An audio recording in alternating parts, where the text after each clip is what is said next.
Hey everyone, it's me, Angela Walters, your favorite midnight quilter. And in this episode, I'm going to take a bunch of treasured shirts and turn them into an amazing quilt. Need I say more? Well, let's get to it.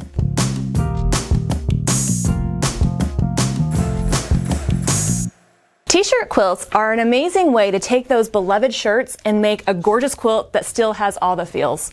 But let's be honest, sometimes t-shirt quilts get a bad rap. Maybe because it's difficult to deal with the t-shirts, or maybe the resulting quilt just doesn't look very cool. But I'm about to try to change that. I've designed a quilt pattern that looks more like a quilt and less like a, well, t-shirt quilt. It's not just shirts sewn together, but it's not complex and difficult to make. It's kind of the best of both worlds. I think it might be the best pattern ever. I mean, I am only the expert of my opinion. So whether you're new to quilting or have plenty of experience, this might be a project that you just might have to make. Now I'm going to show you how easy it is while making a very special quilt for my oldest son who's graduating high school in just a few months. I know, I don't look old enough to have a child graduating. But seriously though, where did the time go? I feel like I just graduated high school. Anyway, I'm going to be making that very special quilt with him and showing you how easy it is. The first thing you're going to need to make this quilt is, well, of course, t-shirts. This might be easier said than done. Surprisingly, Drake wasn't super excited about letting me use his shirts from high school. But I am his mom and I knew just how to handle it. I simply reminded him of all the pain and suffering I endured while I gave birth to him, and he relented. Okay, well, not really relented. He ran away covering his ears, but he left the shirts, so it was perfect. So the great thing about a t-shirt quilt is it really doesn't matter what shirt you use, as long as they have some memories for you. You're also going to need 5 coordinating fabrics, and these are the ones that I've picked out for this quilt. I have my lightest gray and a beautiful dot, and of course, some other shades of gray and black, and this fun metallic corked looking fabric. I find that using neutrals, such as these grays, can give the quilt cohesion, especially if you're using a lot of differently colored shirts. I actually have this kit available for purchase on the website because I knew that these fabrics would fit with most color schemes. So I have my shirts, I have my fabrics, I'm also gonna need some interfacing to help keep those shirts in place. Don't worry, we'll talk about that in just a moment. But what I am gonna do is get to cutting so we can start making our quilt.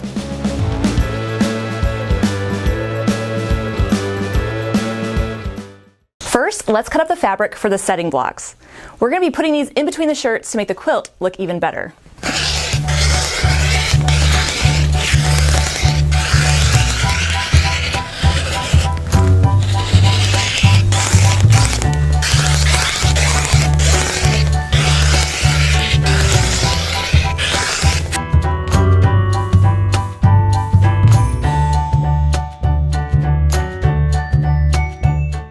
But now that I have all my triangles ready to go, it's time to get my t-shirts ready. I've gathered all of Drake's shirts and some of mine. The irony is not lost on me that purple isn't my favorite color, but it's our school colors, so I just can't get away from it. But what we're going to do is take these shirts and prepare them for our quilt. T-shirts are made out of knit fabric, which can be comfortable to wear, but a little tricky when it comes to piecing. So first I'm going to start by just roughly cutting out the front of my shirt. Doesn't have to be pretty, doesn't have to look nice. I just want to cut off the arms and the neckband and get it to a flat piece of fabric. I'm not gonna lie, the first couple times it's a little scary to start chopping into the shirts because you're just a little nervous if anything happens, but I found if you just take your time and measure it out, you're gonna be fine. And there is my first shirt. Now, since it has that little bit of stretch, which is nice when we've just finished eating a big meal, but not so nice when it comes to piecing, I'm going to use a little bit of interfacing to help hold it in place while we're cutting and sewing it together. Interfacing is basically a lightweight material that has a fusible side. It has a little bit of a bumpy edge that will adhere to the quilt, but it's still light enough that it doesn't make the quilt bulky or stiff. Now, I've already cut out my interfacing to 14-inch squares. I want to make it just a little bit bigger than the block so that I can trim it all down to the right size at the end. Now I'm going to take my shirt and I'm going to turn it upside down. Most shirts have these decals right here that we do not want to hit with the iron because it could smear it. Now I'm going to take my interfacing, and if you remember, one side has that fusible bit. That rough side is going to go down. Now I'm going to take a second and make sure that it's covering the part of the shirt that I want to use. So I might just scoot this up a bit to make sure I get it right where I want it. Then, using a hot iron, I'm going to simply hold it in place and either use steam or a little bit of a spray and hold it in place. Now, of course, you're gonna check the manufacturer's instructions on how to do this, but basically I'm gonna hold it there for a few seconds so that fusible can adhere to the shirt and help hold it in place. And then I'm gonna lift it up and repeat until I cover the whole block.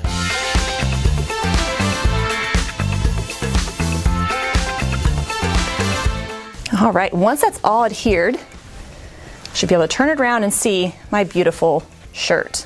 Now normally you'd repeat that with all of your shirts, but real quick I'm going to show you how to trim this down to size. Now I'm going to trim all these shirts up to 12.5 inches square, and I'm going to use my 12.5 inch ruler to do that. It's not necessary, you could mark it out with something else, but if you're going to be making a lot of shirts, this is definitely worth it. Oh, and if you have any questions about any of the products that I'm showing, there's links to these in the description box below. So I'm going to trim this out to 12.5 inches, and I want to make sure that I get all the decal inside the center. So using my ruler, I can take a moment and kind of reposition it where it is I want it to go. And I think I like it just right there. I'm simply going to trim around the edge, and I have my first t-shirt block ready to go. This is where the interfacing comes in really handy because it's going to keep the shirt from shifting while I'm trimming it. And there's that first t-shirt block. Now a fun tip here is if you don't have a piece of interfacing that's quite large enough, you can combine different pieces to cover the block. As long as it all has interfacing on it, it's going to be good to go. Now I'm going to repeat that with the rest of my shirts, and then I'll show you how to make the setting blocks.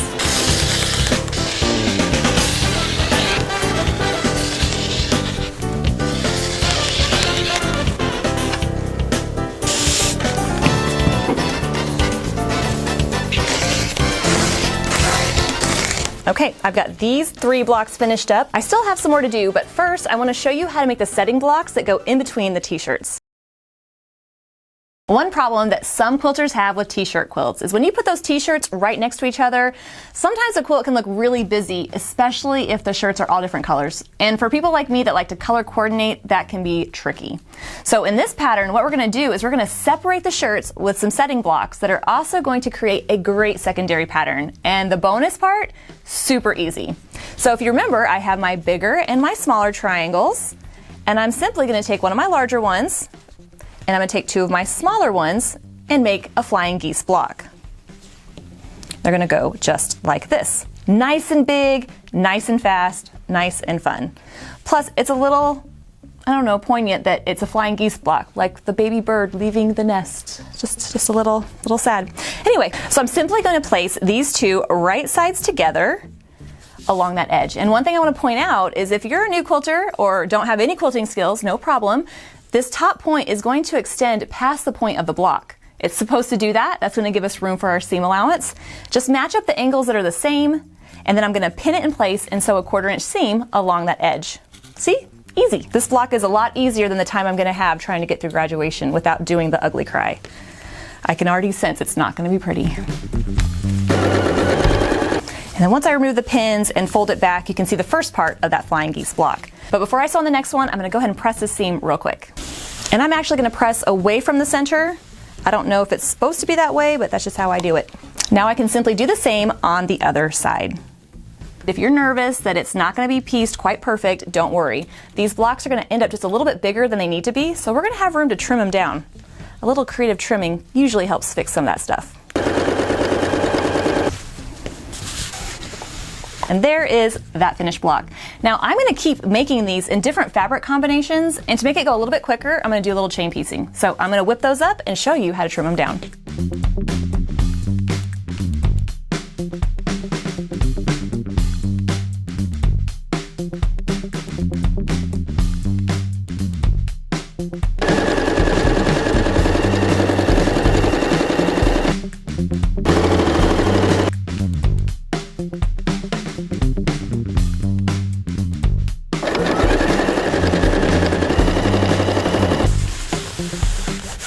Once I have the blocks finished, it's time to trim them down to size. This is really going to help them fit nicely together and make the whole quilt look great. Just as cute as Drake was on his first day of school.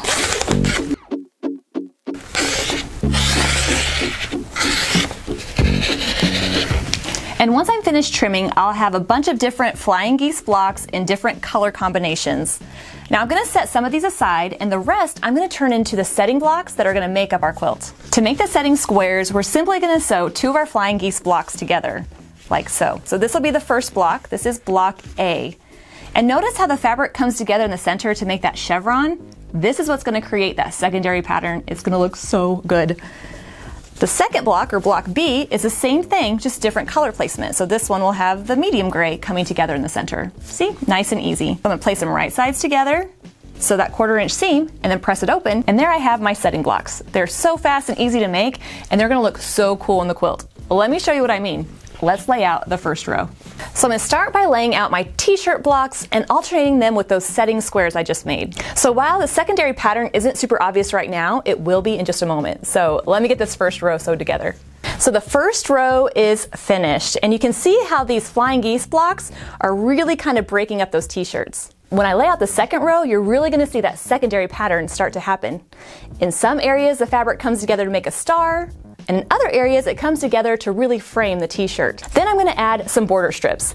These are going to really help continue that pattern out into the borders, and since my son is 6'1", it's going to make sure that his feet don't get cold when he uses the quilt. I'm going to get these rows pieced together, and then I'll show you what the whole thing looks like. And this quilt top is finished. It's a little bittersweet seeing all the different memories in the t-shirts, but I love how it turned out. Now all that's left to do is to make my quilt sandwich. I've decided to use this print as the backing because I love the neutral gray, and it kind of reminds me of the tears that I'll be crying on graduation day. I'm gonna get this basted and stabilized, and then we'll get to my favorite part, the quilting.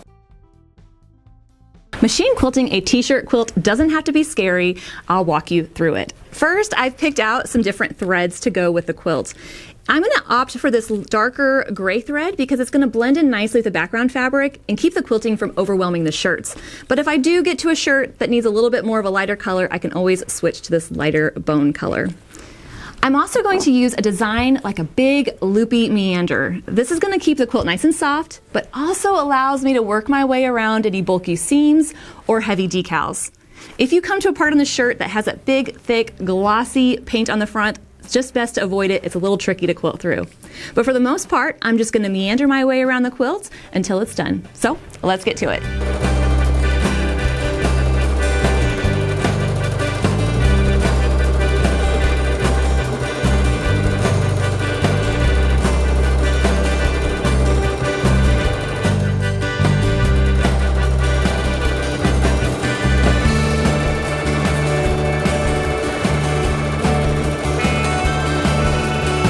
I'm loving the look of this glide thread on the fabric and how easily this design helps me move my way around the quilt. Well, I'm going to get finished quilting around all these shirts. I'll show you what it looks like when I'm done.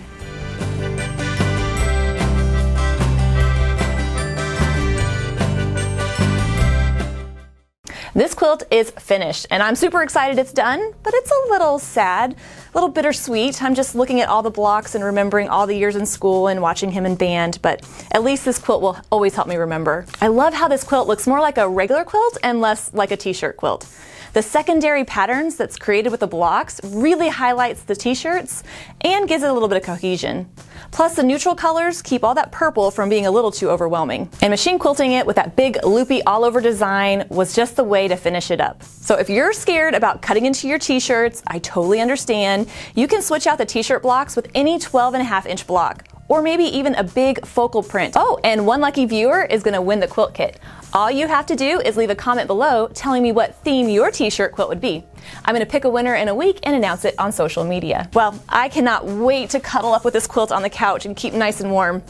I mean, you didn't think I was actually going to give this to Drake, did you? No, this is my quilt. Well, I'll see you next week for another episode of the Midnight Quilter. Until then, happy quilting.